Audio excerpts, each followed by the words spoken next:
What's going on? I'm back at you with some AEW news. I thought I would give this a shot, see how it goes. If it fares well on the tube, then we may keep this up. I may make it weekly, or it depends on what breaks or whatever. So we're going to go over some stories that came out of this past Wednesday's AEW Dynamite episode. I got some news on Eric Bischoff's AEW status. Bischoff thanked JR and others. There was a note also on the suit he wore. Let's go ahead and see what that's about. As noted, Eric Bischoff made his AEW debut during last night's, or a few days ago, Dynamite episode on TNT.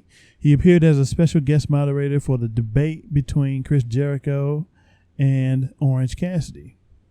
Bischoff is currently not signed to an AEW contract, according to PW Insider. Last night's Dynamite appearance was said to be just a one-time appearance, at least for now. Bischoff later spoke with WrestleZone today and confirmed the report on his status. And I quote, "No, it was a cameo and it made sense in that particular scene between Orange Cassidy and Chris Jericho," he said when asked about his status. Jericho also took to Instagram that afternoon and issued storyline comments on Bischoff's debut and the debate with Cassidy. He wrote, and I quote, "It's been 24 years and I still don't like at the real Eric Bischoff. I won that debate, not at Orange Cassidy. Hashtag AEW Dynamite, at AEW on TNT, at All Elite Wrestling." Bischoff responded and gave props to Cassidy. And I quote, "Declaring at Orange Cassidy the winner of that debate was just too sweet. He ate your lunch and stole your bike with his global warming stance. Get over it."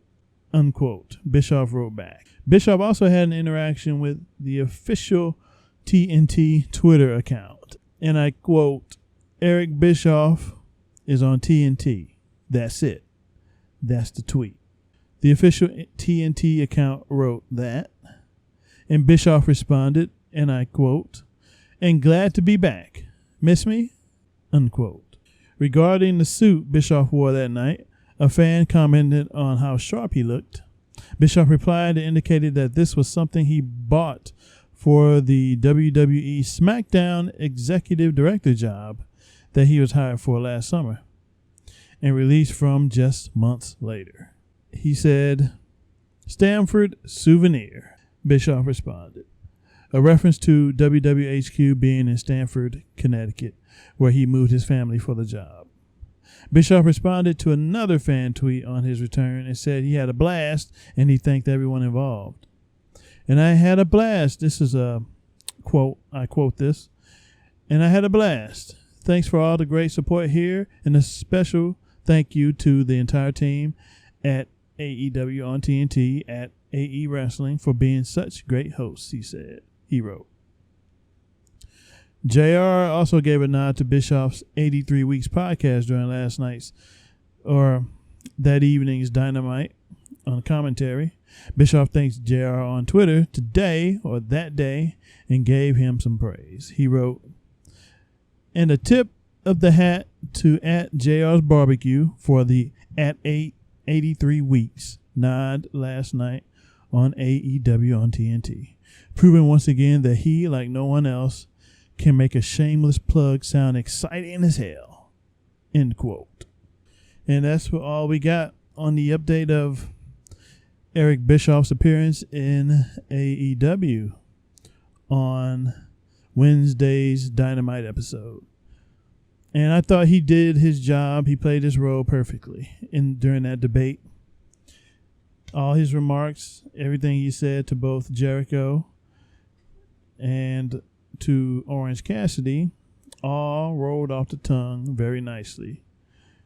He played his role well for this one-off appearance for now. For now, all we know, it was a one-off. But he could be back. We never know.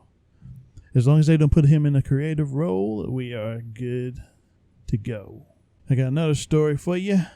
Cody Rhodes comments on his upcoming TNT title defense against Scorpio Sky, and he says that this will be violent.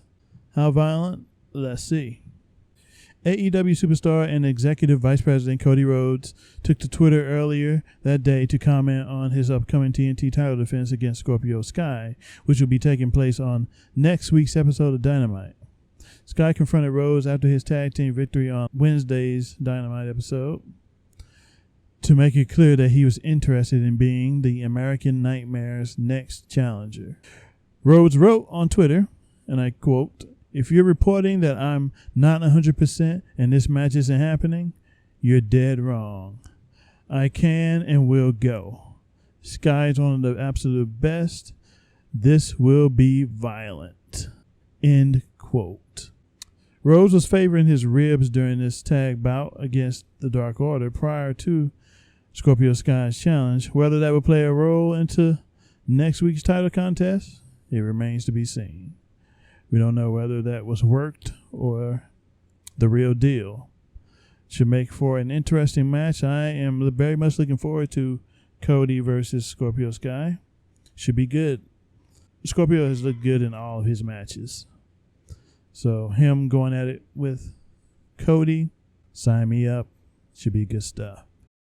Tony Khan also thanked fans once again for AEW Dynamite's rating success this past Wednesday. Dynamite drew a total viewership of 901,000 viewers this past Wednesday. That is very good. That's pretty much pre-pandemic numbers.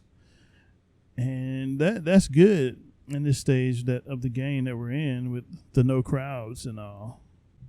Tony Khan issued a short statement on his Twitter this evening or that evening, thanking fans once again for tuning in to this week's AEW Dynamite on TNT, which recorded its highest viewership since February. Khan writes, and I quote, "Thank you everyone who watched #AEW Dynamite last night.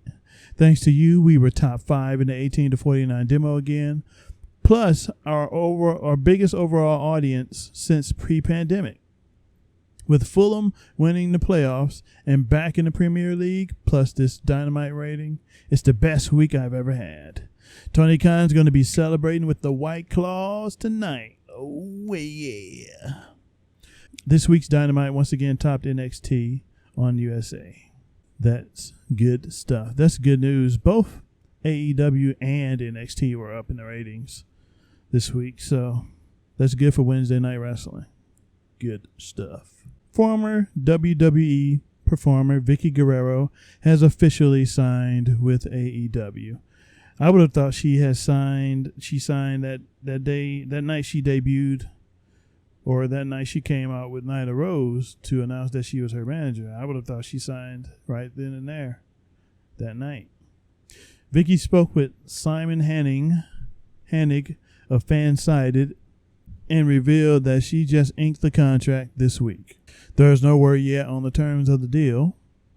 Vickie talked about the decision to sign with AEW and how she did not want to return to WWE after being affiliated with the company for years, since before her husband, WWE Hall of Famer Eddie Guerrero, passed away in 2005. "No hesitation, put it that way," Guerrero said. "I retired from WWE in 2014. My focus was not to return to them. We just had a lot of difference of opinions and things going on. If it wasn't going to be for AEW, I don't think I would be anywhere else. But when AEW presented that there was some opportunity, I gave 100%, just my whole being. I said, I'm here for you, and I can't wait to be a team player with the company." End quote. She also revealed that she had friends in AEW who encouraged her to sign with the company, including producer Dean Malenko and executive vice president Cody Rhodes. What do you know? "I think it was a lot of mutual friends," she said. "I have a lot of great friends that I've known from past years, Cody and Dean Malenko. Gosh, just me collaborating and being at different appearances. There's been conversation back and forth. I think with that, we just came to the conclusion that I would love to work at AEW, which I expressed fully. I fell in love with the company, and the respect that they have for the superstars and the way they run their company was something that attracted me. That's where I am now. I'm really happy to be there. Vickie did guest commentary, and that was end quote, by the way. Vickie did guest commentary on Dark earlier this year, but last month she was revealed to be the new manager for Nyla Rose. She talked about how she and Rose are coming up with new ideas for their storyline and their chemistry. Nyla and I have been having a great time backstage, she said. We're creating new ideas for a creative storyline. We're thinking of new slogans along with our hashtags. I mean, she has a great attitude and such a funny person to work with. I think with our comedian scenes and jokes and just jokes has made it for a really fun time backstage. I'm looking forward to some really great storylines with the women's roster at AEW. And from the looks of it, right now, the reason why both Nyla and Vickie Guerrero haven't really been on Dynamite, I guess they're in the stages of figuring out what they want to do. They're coming up with ideas and slogans, etc., to use for their whatever their feud is going to be, whatever storyline they're going to get going forward. So they're taking their time with it. They're not just rushing them out on the scene, but we shall see what they can do. They were on the first night of the Cup, the Tag Team Tournament Cup, but they were bounced in the first round, so that gives them even more time to come up with something. So this could be interesting. Shall keep an eye on it. Sammy Guevara reportedly used the wrong chair on Matt Hardy in his AEW Dynamite spot. Matt lashed out on Twitter after this. As noted, Matt Hardy needed 13 stitches to close a wound after being busted open by Sammy Guevara during Wednesday's taped AEW Dynamite episode on TNT. While the steel chair spot was planned, Guevara busted Hardy open because he accidentally used the wrong chair. Guevara reportedly grabbed the wrong chair sitting at ringside, according to Brian Alvarez on Wrestling Observer Live. There were apparently 2 chairs at ringside, and one was a traditional folding chair. The idea was that Guevara would grab that chair and throw it at Hardy, but Hardy would get his hands up to take the impact. The spot was supposed to be a clear shot, but with no blood. However, Guevara reportedly got caught up in the heat of the moment and was very excited. He was unable to find the folding chair, so he picked up the other heavier chair. Alvarez noted that Guevara panicked, threw the chair at Hardy, busting him open hard way. Guevara reportedly had backstage heat over the incident, as there were a number of people in the company who were upset, according to Wrestling Observer Radio. It was also noted that Guevara received a very stern talking to when he returned backstage. Hardy had several choice words for Guevara on Twitter. He also thanked Dr. Sampson and the AEW medical staff for fixing him up.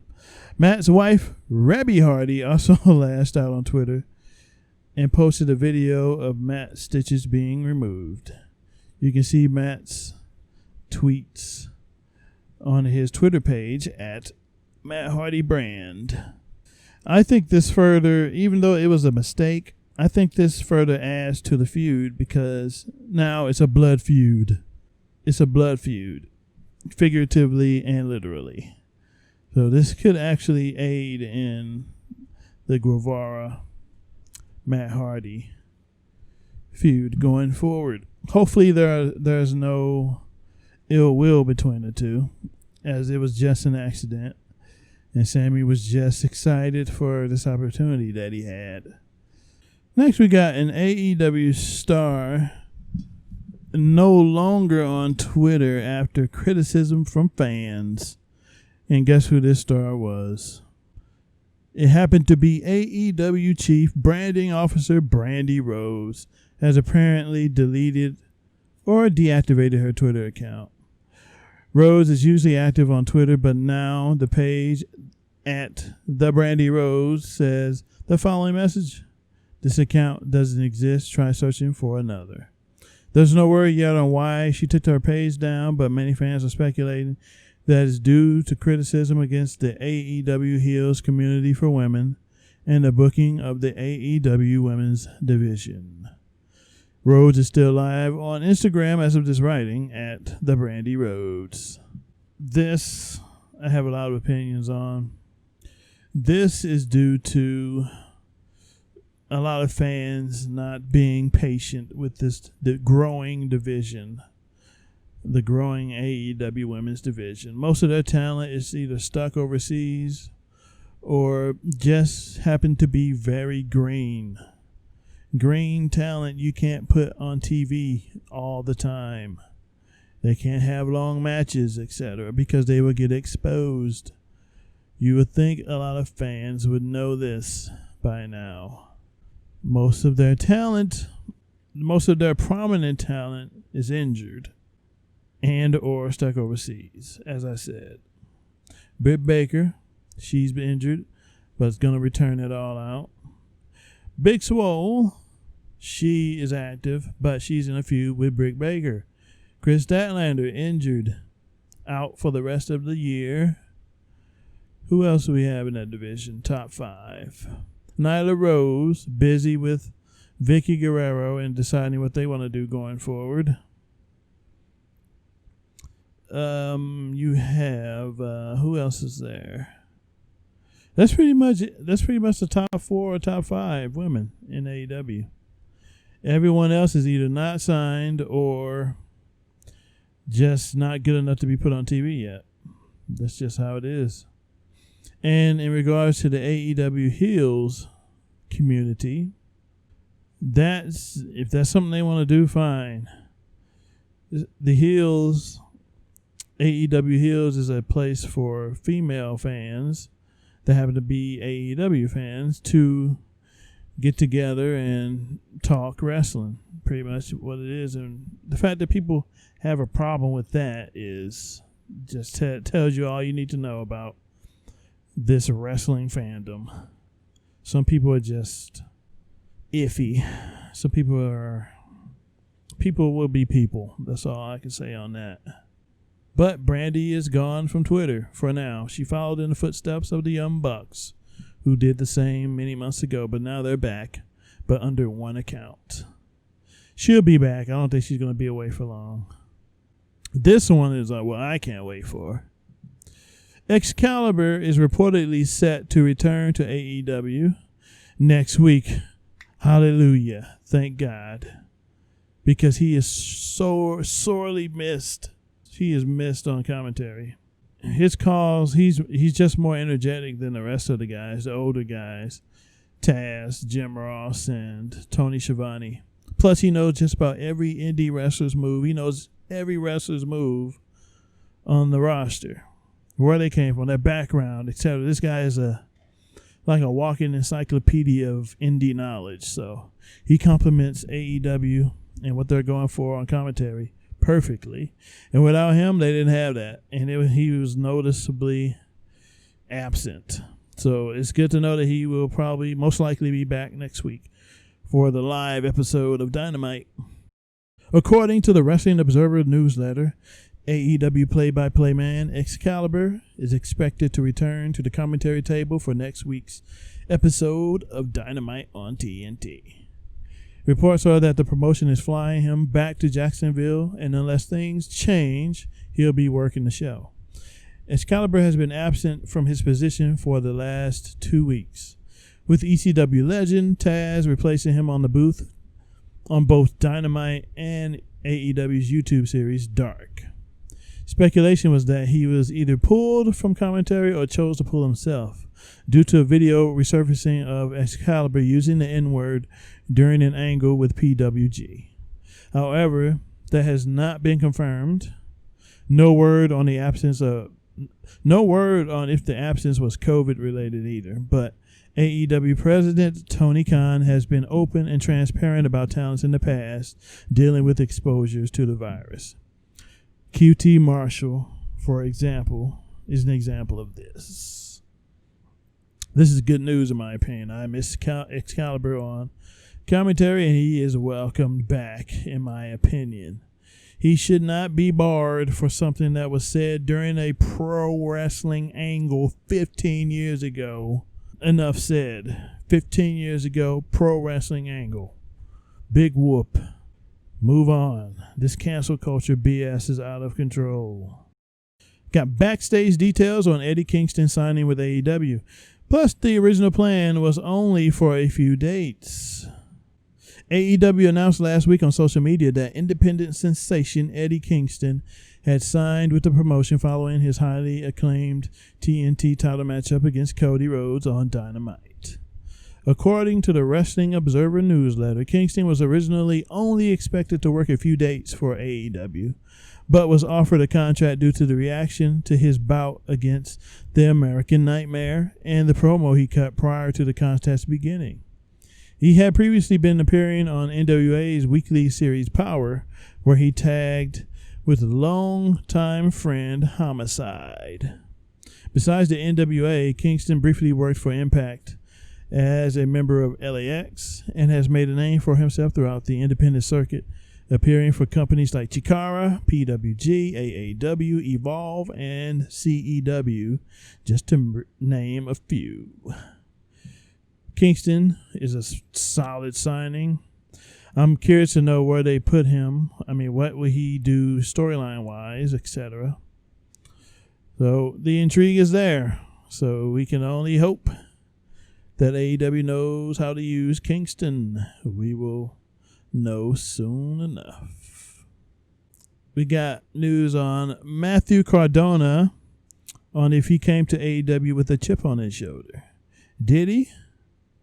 Well, during an appearance on Busted Open Radio, Matt Cardona stated that he isn't coming into AEW with a chip on his shoulder to prove his doubters wrong, but rather he's hoping to prove his supporters right instead. Well, here's what he said on Busted Open, and I quote, "Not really, because what's the point to live in the past and be bitter? Of course, I recognize what has happened before, and obviously, you know, there's a little fuel there. There, I don't like, poor me, I wish I could have done this, I should have done that. You can't change the past anyway. So all I'm thinking about is Dynamite, next week's Dynamite, over and over and over. Just the future, because looking back, it'll get you nowhere. The proving the people wrong, it's like, that's going to happen, right? But I just want to prove all of the supporters right. And I know that sounds like bleh. It almost makes me want to puke even saying it, but it's true. I just want to prove to people who supported me. I can't waste time with the haters.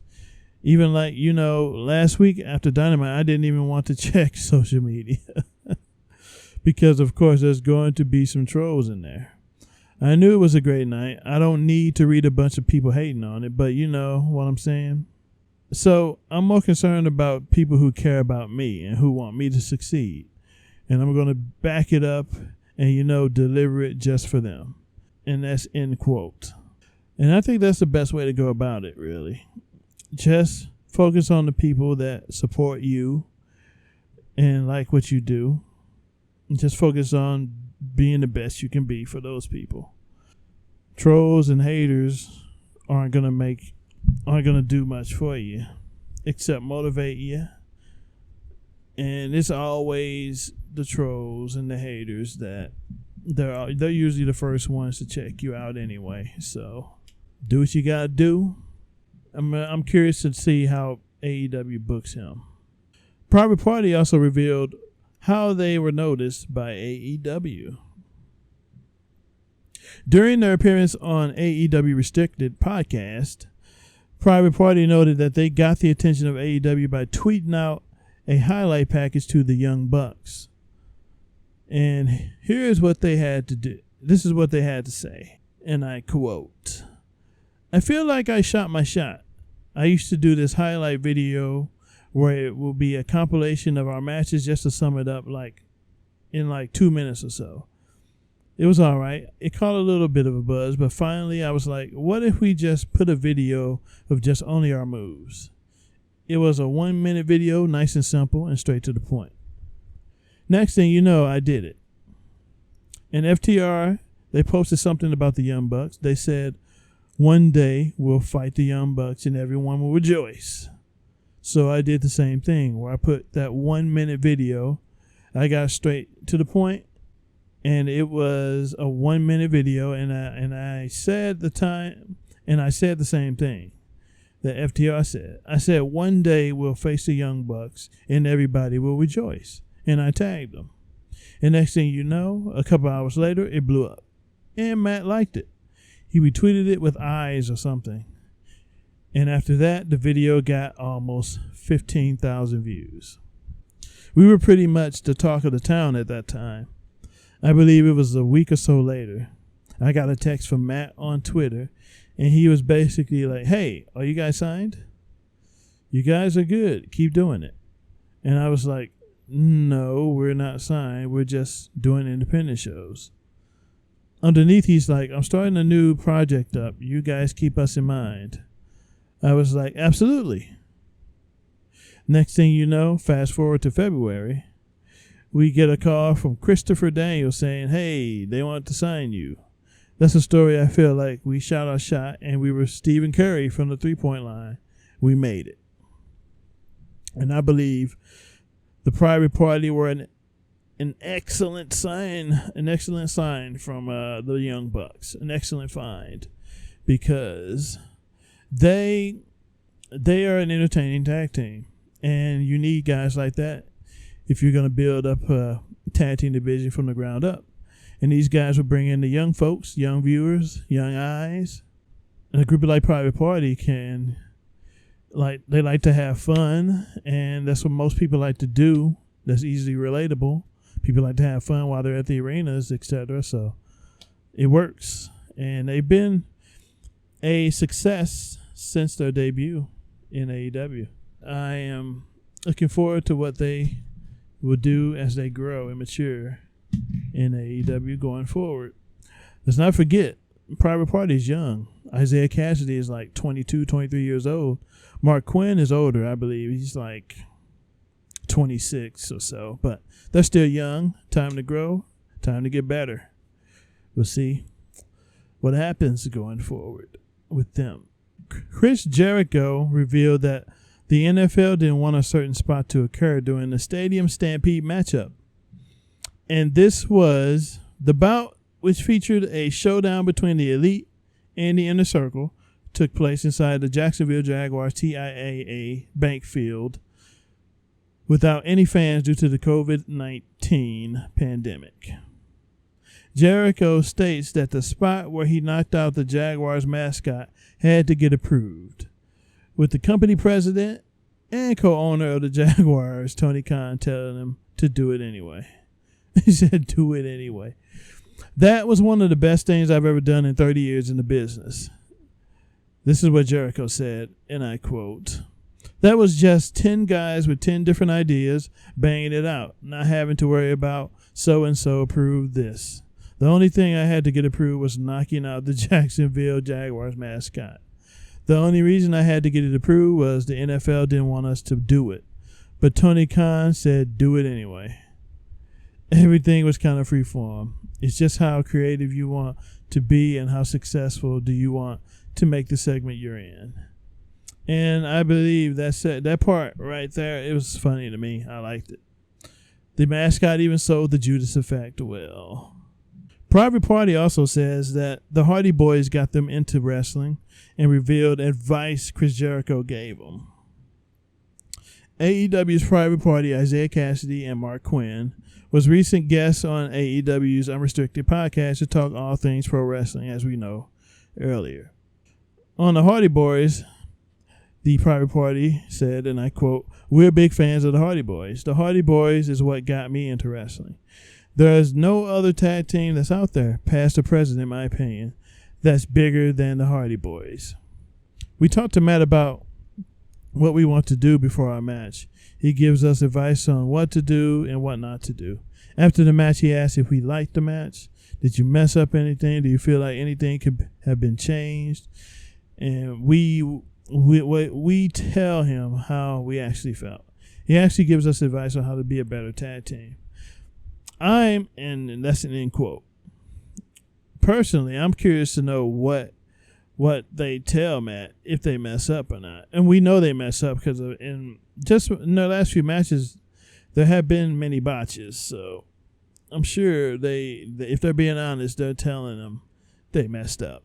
And I'm curious to know what they're doing to make themselves better in that regard. When it comes to what Chris Jericho gave them regarding their theme song, here's the advice, and I quote, "We were talking to Jericho and we asked him, what can we do to be a better tag team? He said, first, you need to get a new song, something that fits you. I got ideas in my head. My friends are rappers and they can produce and make this song. I told them what I was aiming for, and I kind of came up with the lyrics with the chorus. The shot, so we can get some crowd participation whenever the fans come back. He came up with the rest of the lyrics. They made the song Shots.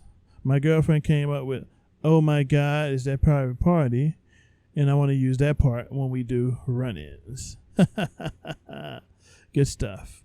So the oh my God, is that private party? Private party wants that to be a run-in theme. Like, that makes sense because the song usually kicks off with that part. And AEW, when there is a run-in, they will play the track. They'll play the track, let it go from there. They rarely start a song. They rarely have it queued up at the start when it just picks up. So that could work for a run-in. And that quote, by the way, was from Private Party, not Chris Jericho. But that was interesting. I still have yet to listen to that podcast, the episode that features Private Party, which just came out Thursday. I have yet to listen to it, but I will before next week. The AEW Restricted podcast is actually pretty good, so check it out if you haven't already. A bit of news I got for you here is Cody Rhodes on who books the AEW Women's Division. He says it's a collaborative effort.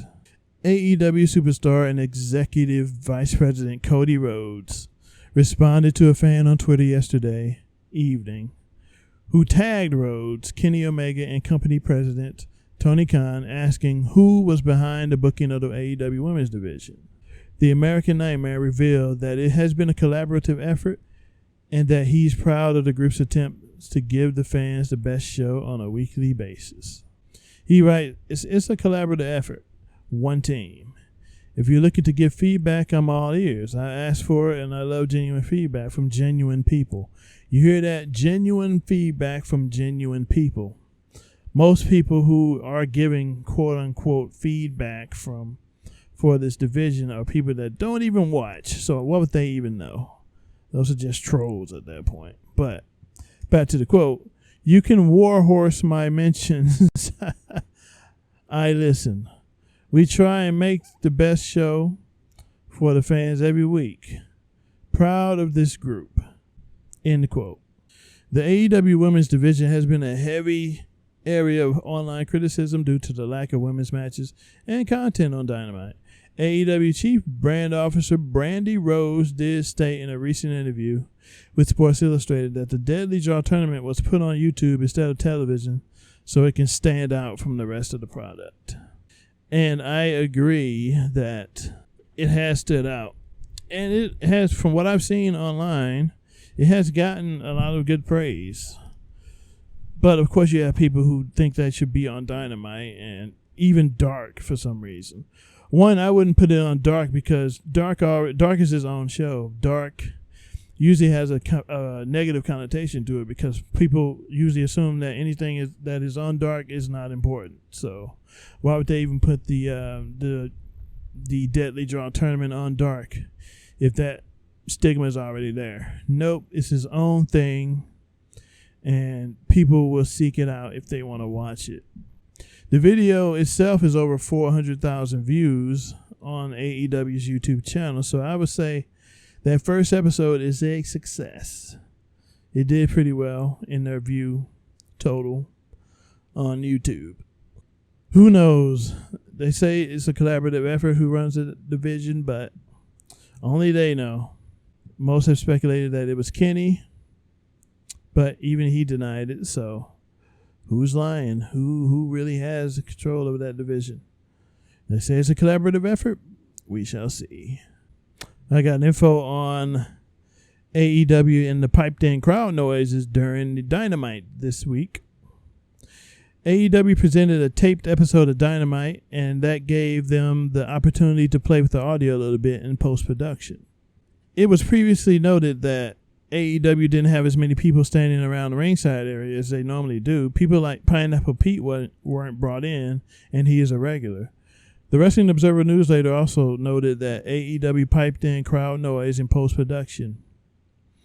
Tony Schiavone also came in and read lines that producers might have missed when calling the action live. And I quote here, "They did seem to pipe in crowd noise like WWE does, but the people in post are a lot better because the noise fit much better with the action." Also, Tony Schiavone went back in studio during the week and cut new lines for stuff that was missed, which you couldn't do on a live show like last week. It was noticeable during the broadcast that some of Tony Schiavone's lines were coming in a bit different than the rest of the commentary. This is why that was the case. AEW is doing what they can to present the best show possible as they continue the road to All Out on September 5th. And there you go on that. AEW is cutting back on the crowd around the ringside area. AEW was the first pro wrestling company to put stars around the ring to make up for an absence of live fans. They also brought in some extras to fill in and create some form of live atmosphere. The company cut down on that this week for some reason. I wonder why. The Wrestling Observer newsletter noted that AEW cut back on a number of people they brought in as extras. Pineapple Pete wasn't brought in, which is interesting because he's been a mainstay at ringside throughout practically the entire pandemic. While not getting a lot of publicity, they have cut back on extras that were being brought in. Pineapple Pete was the biggest name not brought back. We'll have to see if AEW brings people like Pineapple Pete back later on. It really does add a lot to the match if there are voices cheering or booing around the ring. Pro wrestling loses a lot without that live fan element, which is apparent. AEW is also being careful about the coronavirus. Nixing some people at ringside would also limit the possibilities of infecting someone in the company's bubble. So, whoop. That is why. Apparently, WWE is unhappy about AEW's success on Wednesday nights. AEW's announcement that they would be on TNT every Wednesday night was quickly followed by WWE making it public that NXT was moving to the USA Network during the same time slot. This was the birth of the Wednesday Night War. The Wednesday Night War continues to this day, and WWE NXT isn't winning many weekly battles. The company wants to change that, and they have used tactics like beefing up the writing team. It was noted in the Wrestling Observer newsletter that although WWE doesn't want to admit it, there is a big desire within the company to win on Wednesday nights. Although nobody will say it, there is a lot of unhappiness about the losing in the ratings every week. The unhappiness shouldn't be losing as much as the complete inability to draw those under 50. NXT has always had writers, but they were people who were on the main roster writing team who would also help write NXT. WWE now has 5 exclusive writers on the NXT brand. They're doing everything they can to generate interest, but they also need to focus on making that 18 to 49 demographic happy because AEW regularly beats them in that section of viewership. NXT has to do a lot.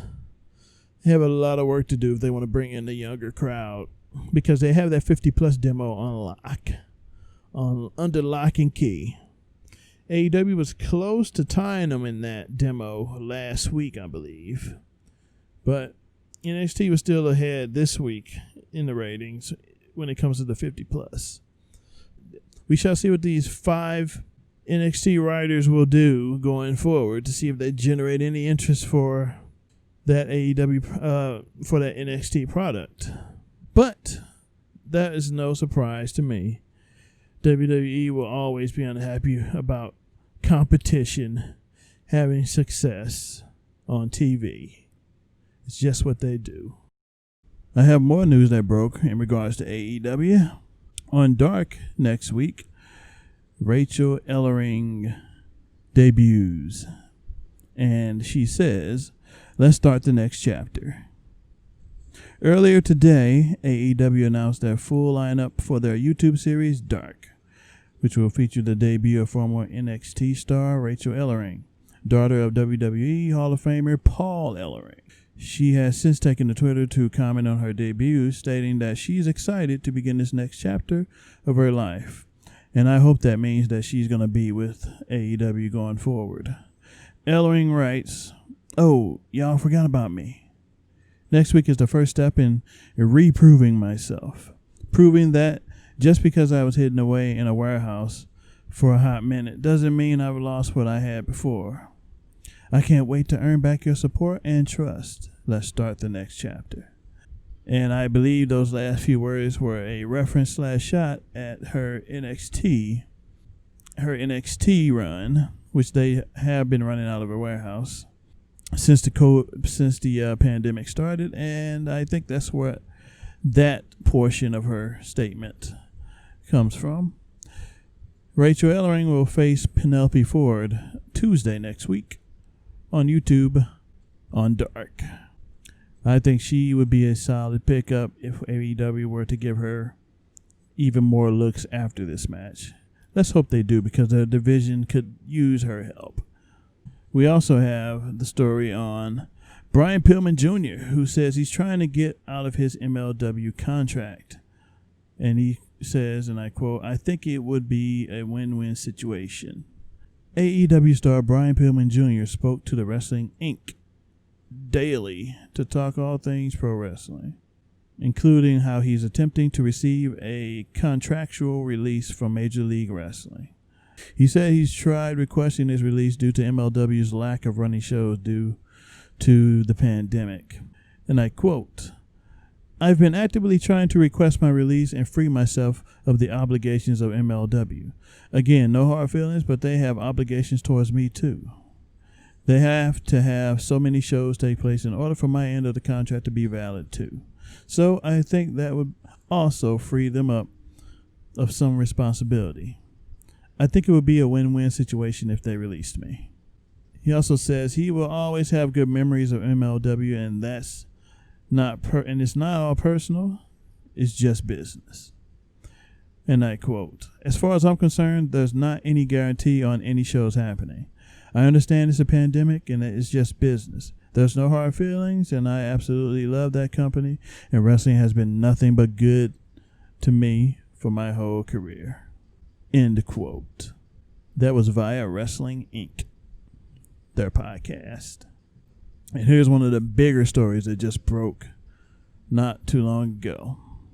Warner Media executive and main AEW supporter leaves the company in a gigantic quote-unquote story.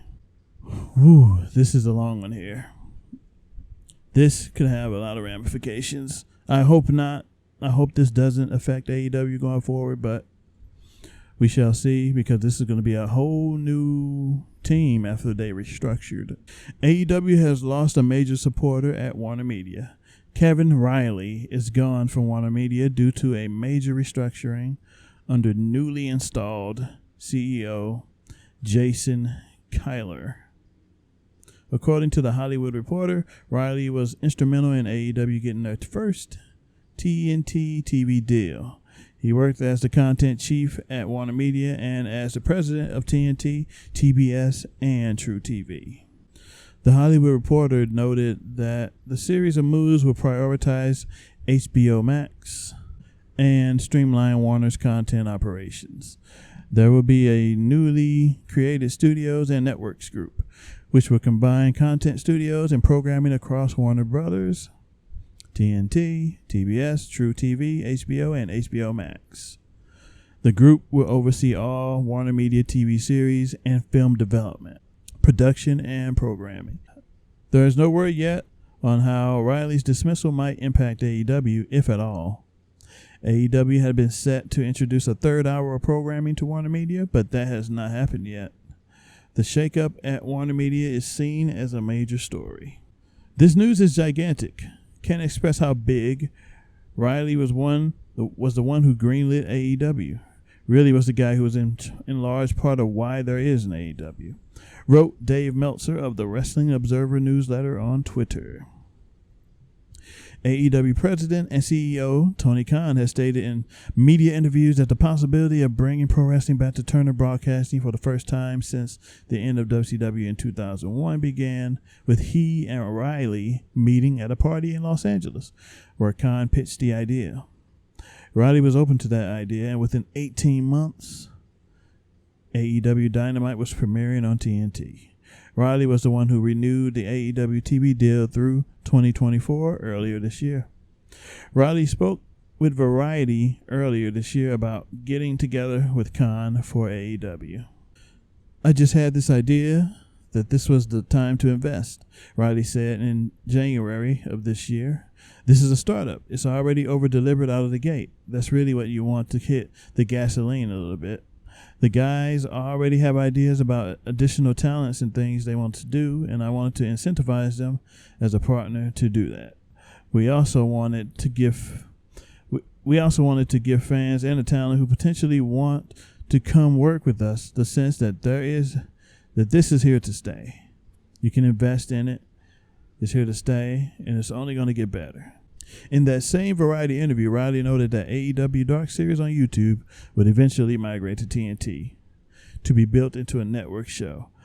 I personally don't think that's going to happen. It was going to be... Dark will still be on YouTube, but the next show will be high. It will be different, and it will feature a mix of unknown guys and the AEW regulars. So, in a sense, it's going to be like Dark, but it won't be Dark. I think it could do well on TV, but we'll see if it even happens now with this new Warner Media move. But I just hope this doesn't impact what AEW has done up to this point. And we hope that this restructuring does not force I just hope the network doesn't force them to do stuff that wouldn't make any sense, etc. Here's hoping that this new CEO guy, Jason, has the best interest when it comes to this property. Because without AEW, TNT doesn't have a top 10 show weekly. So here's to that going well. The coming months and weeks will tell the tale. That's the news I have for you, and thanks for listening.